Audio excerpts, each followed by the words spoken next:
안녕하세요. 여러분의 경제적 자유를 응원하는 지식 크리에이터 재테크월드입니다. 여러분, 혹시 구독 경제라는 말 아시죠? 넷플릭스, 유튜브 프리미엄, 멜론, 정신 차려보면 매달 통장에서 조용히 하지만 확실하게 돈이 빠져나가고 있습니다.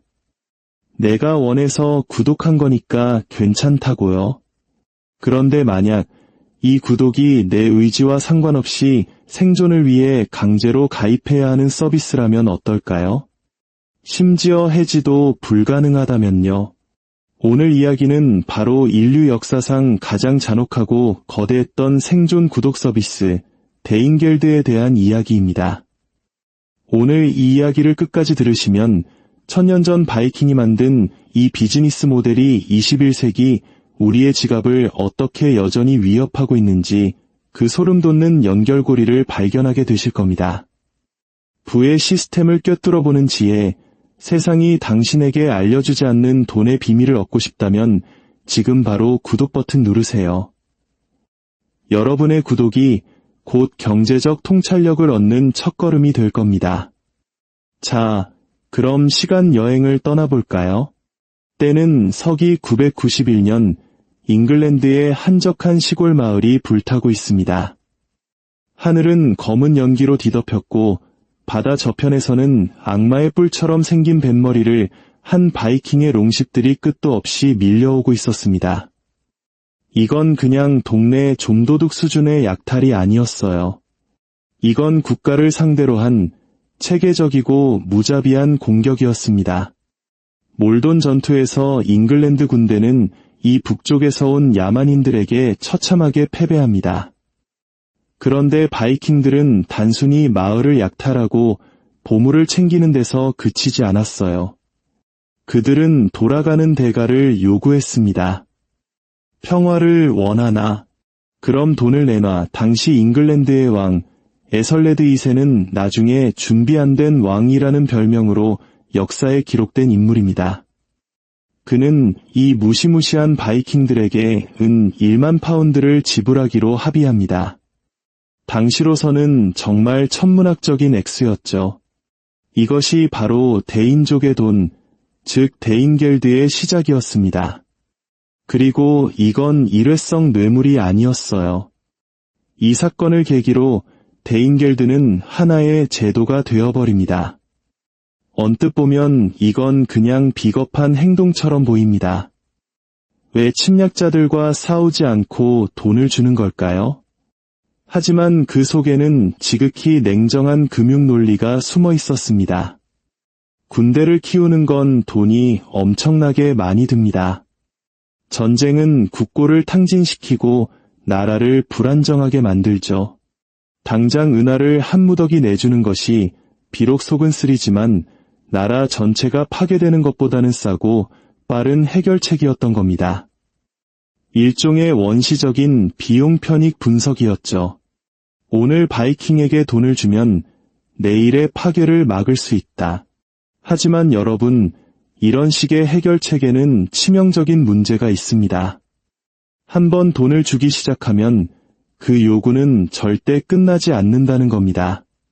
바이킹들은 그 누구보다 조공의 심리학을 잘 이해하고 있었습니다. 그들은 역사상 가장 성공적인 비즈니스 모델을 발견한 겁니다. 바로 국가 규모의 보호세 사업이었죠. 11세기 초에 이르러 데인겔드의 규모는 눈덩이처럼 불어났습니다. 1012년 에설레드 왕은 바이킹에게 무려 48,000파운드의 은을 지불합니다. 2년 후에는 또 72,000파운드를 지불했죠. 이게 얼마나 큰 돈이냐면 당시 평범한 농민은 평생 은화 몇 푼 만져보기도 힘들었습니다. 이건 일반 민중은 상상조차 할 수 없는 액수였지만 그 비용을 부담하는 것은 바로 그들이었습니다. 왜냐고? 왕은 자기 개인 금고에서 데인겔드를 내지 않았거든요. 왕은 세금을 통해 그 돈을 마련했습니다. 농부, 상인, 장인들을 쥐어짜서 돈을 긁어모은 거죠. 절박한 심정으로 시작된 뇌물이 체계적인 왕실의 수입원으로 변질되는 순간이었습니다. 바로 이 지점에서 이야기는 단순한 바이킹 역사를 넘어섭니다. 데인겔드는 약탈과 세금의 경계를 완전히 무너뜨렸습니다. 처음에는 외부 침략자들이 강요하는 갈취였죠. 하지만 곧 잉글랜드의 왕들은 깨닫게 됩니다. 가만히 있어봐. 바이킹이 쳐들어와야만 세금을 거둘 수 있는 게 아니잖아? 내가 직접 이 시스템을 이용하면 군대도 만들고 성도 짓고 심지어 정적들을 매수할 수도 있겠는데 이 얼마나 뒤틀린 아이러니입니까? 바이킹이 잉글랜드에게 체계적인 세금 징수 시스템을 가르쳐준 셈이 된 겁니다. 침략자를 막기 위해 지불되던 돈이 오히려 중앙 집권적인 국가 재정의 뼈대가 된 것이죠. 고고학적 발견들이 이 거대한 부의 이전을 증명합니다. 스칸디나비아 전역에서 엄청난 양의 은하가 발견되는데 이 은하들은 잉글랜드, 독일, 심지어 이슬람 세계에서 주조된 것들이었습니다. 이건 단순한 약탈의 전리품이 아니었어요. 바로 데인겔드를 통해 체계적으로 북쪽으로 흘러들어간 은의 강이었습니다. 바이킹 족장 입장에선 끝없이 약탈하는 것보다 이게 훨씬 효율적이었습니다. 부하들을 위험에 빠뜨릴 필요 없이 그냥 떠나주겠다고 약속만 하면 왕이 알아서 불을 갖다 바치는데 뭐하러 힘들게 싸우겠어요. 하지만 이 시스템의 진짜 천재성 혹은 악랄함은 바로 그 심리적 함정에 있었습니다. 한 통치자가 데인겔드를 지불하는 순간 그는 자신의 나약함을 만천하에 광고하는 셈이 됩니다. 그 소식을 들은 다른 바이킹 족장들은 생각하죠. 아, 저 나라는 싸울 필요 없이 돈으로 해결하는구나. 우리도 가보자. 조공은 돈을 뜯어내는 바이킹에게나 평화를 돈으로 사려는 왕에게나 모두 중독적인 것이 되어버렸습니다. 이것이 바로 유럽 역사상 최초의 거대한 보호세 사기극이었습니다. 그리고 모든 보호세 사기극이 그렇듯 이것은 아주 위험한 교훈을 남겼습니다. 압제자에게 돈을 지불하는 것은 더 큰 압제를 부를 뿐이라는 사실을요. 이 패턴 낯설지 않으시죠? 대마불사. 너무 커서 망하게 둘 수 없다는 논리로 정부가 수십억, 수조 원의 돈을 은행에 쏟아붓는 현대의 구제금융을 생각해보세요. 파산을 피하기 위해 매달 마피아에게 보호세를 내는 가게들을 생각해보세요. 형태는 바뀌었지만 심리는 정확히 똑같습니다. 일단 돈을 지불하겠다는 의사를 보이는 순간 당신은 그 순환의 덫에 갇히게 되는 겁니다. 바이킹은 약탈을 발명한 게 아닙니다. 그들은 생존을 위한 구독 모델을 발명했고 1000년이 지난 지금도 세상은 그 모델 위에서 돌아가고 있습니다. 바이킹의 세금 기계가 점점 더 정교해지면서 이제는 침략에 대한 공포보다는 국가라는 시스템 그 자체에 초점이 맞춰지기 시작합니다. 왕들은 국민들로부터 막대한 돈을 거둘 수 있다는 사실을 깨닫자 데인겔드는 더 이상 절박한 뇌물이 아니었습니다. 그것은 완벽하게 제도화되었습니다. 겔드라고 알려진 이 세금은 중세 유럽 최초의 대규모 세금 중 하나가 되었죠. 이제 국민들은 바이킹을 막기 위해 돈을 내는 게 아니었습니다. 그들은 자신들의 통치자가 갈취로 시작된 시스템을 재정혁신으로 포장하여 완벽하게 마스터했기 때문에 돈을 내야 했습니다. 이 변화는 충격적입니다. 11세기 초 크누트 대왕의 시대에 이르면 데인겔드는 일상이 됩니다. 잉글랜드와 덴마크를 모두 통치했던 크누트 대왕은 단순히 침략자를 막기 위해 돈을 걷지 않았습니다. 그는 자신의 제국을 운영하기 위한 안정적인 수입원으로 데인겔드를 활용했죠. 상상해보세요. 칼끝으로 공물을 요구하던 바로 그 바이킹의 후예가 이제 왕좌에 앉아 합법적으로 똑같은 돈을 걷고 있는 겁니다. 단지 그것을 법이라고 부를 뿐이었죠. 약탈자가 세금 징수원이 되었고 갈취와 통치의 경계는 완전히 사라져버렸습니다. 바로 이 지점에서 바이킹 모델은 우리에게 섬뜩할 정도로 익숙하게 다가옵니다. 일단 시스템이 구축되면 통치자들은 원래의 위협이 사라진 후에도 그 시스템을 계속 유지할 모든 동기를 갖게 됩니다. 바이킹 침략자들에게 지불하는 돈은 점차 줄어들었지만 세금 시스템 자체는 그대로 남았습니다. 이기 대응을 명분으로 만들어진 임시세나 각종 규제들이 이기가 끝난 후에도 절대 사라지지 않는 오늘날의 정부들과 똑같습니다. 한번 맛본 수입원은 절대 포기하지 않는 법이죠. 대인겔드의 메커니즘은 잔인할 정도로 효율적이었습니다.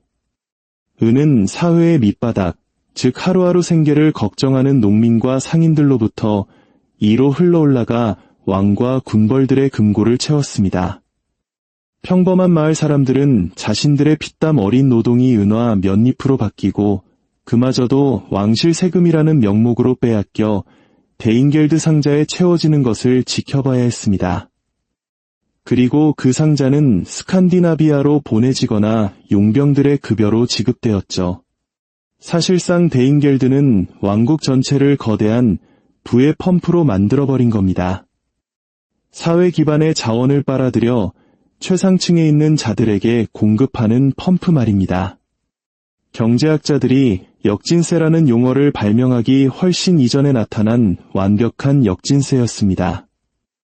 이 게임의 패자는 명백했습니다.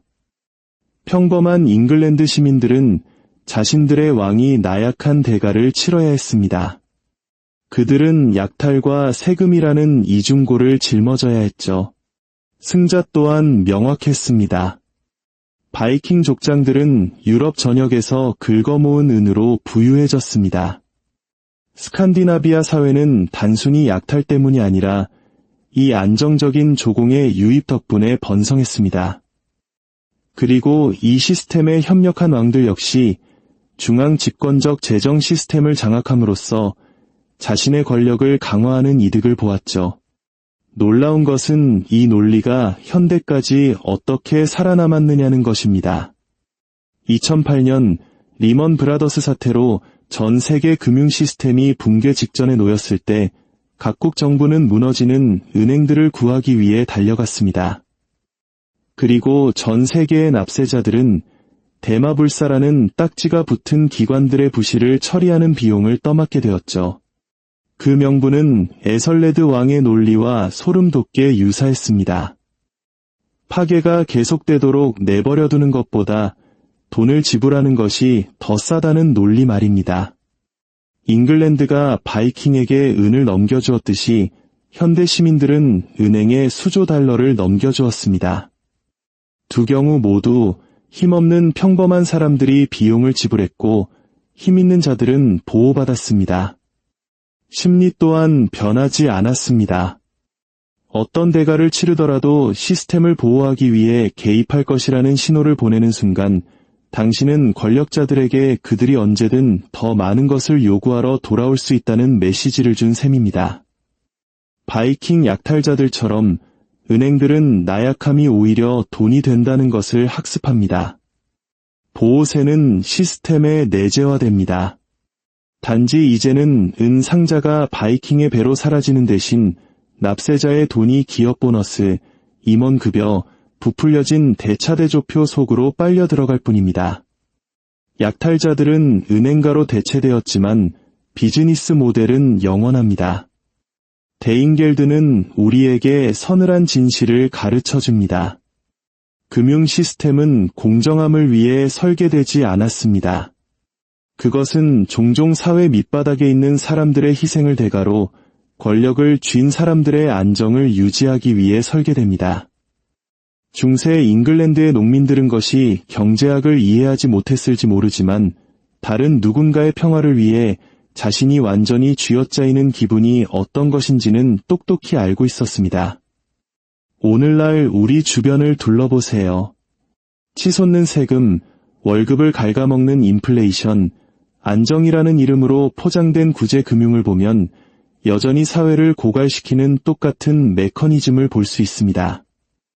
역사는 또한 이 게임의 한계를 보여줍니다. 데인겔드는 한동안 효과가 있었지만 본질적인 약점을 안고 있었습니다. 침략자들과 맞서 싸우는 대신 돈을 지불함으로써 잉글랜드의 왕들은 자신의 의존성을 드러냈습니다.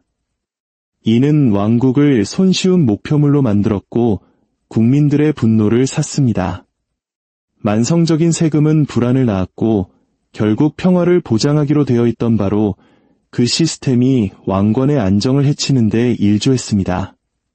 1066년 정보광 윌리엄이 잉글랜드를 침공했을 때 그는 왕자뿐만 아니라 데인겔드의 유산 위에 세워진 세금 징수 기계까지 물려받았습니다. 그리고 그는 그것을 무자비하게 사용했죠. 바이킹의 갈취로 시작된 것이 노르만 국가의 중추가 된 겁니다. 국민들은 그 부담에서 결코 벗어날 수 없었고 단지 주인이 바뀌었을 뿐입니다. 다시 우리 시대로 돌아와 볼까요? 대마불사의 논리는 우리에게 시스템을 유지하기 위해 더 높은 세금, 더 높은 인플레이션, 더 많은 빚을 감수해야 한다고 말합니다. 하지만 우리가 강력한 자들을 구제할 때마다 우리는 그들에게 실패에는 아무런 결과도 따르지 않는다는 것을 가르쳐주는 셈입니다. 왕국이 저항하기보다는 조공을 바치는 것을 선호한다는 것을 바이킹이 배웠듯이 오늘날의 거대 기업들은 정부가 엘리트 계층의 붕괴를 용납하느니 차라리 돈을 찍어내고 손실을 사회화하는 길을 택할 것이라는 점을 학습했습니다. 이것은 스프레드시트로 관리되는 현대판 데인겔드일 뿐입니다. 결론은 무엇일까요? 데인겔드는 우리에게 돈으로 사는 평화는 결코 진짜 평화가 아니라는 것을 보여줍니다. 그것은 단지 유해일 뿐입니다. 강력한 자들을 보호하기 위해 당신의 은 혹은 당신의 세금을 넘겨주기 시작하는 순간 그 요구는 절대 멈추지 않습니다. 바이킹이 그것을 발견했고 은행가들이 그것을 재발견했으며 정치인들이 그것을 완성했습니다.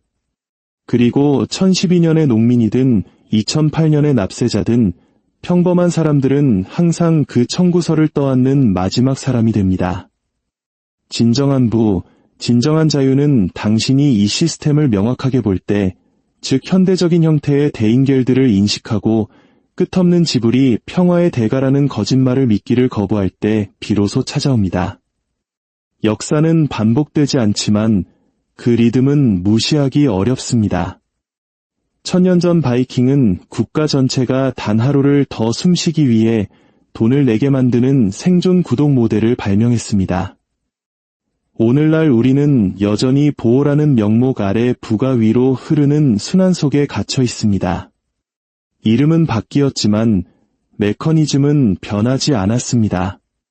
조공 시스템이 어떻게 작동하는지 이해하지 못한다면 당신은 영원히 그것을 지불하게 될 것이라는 것.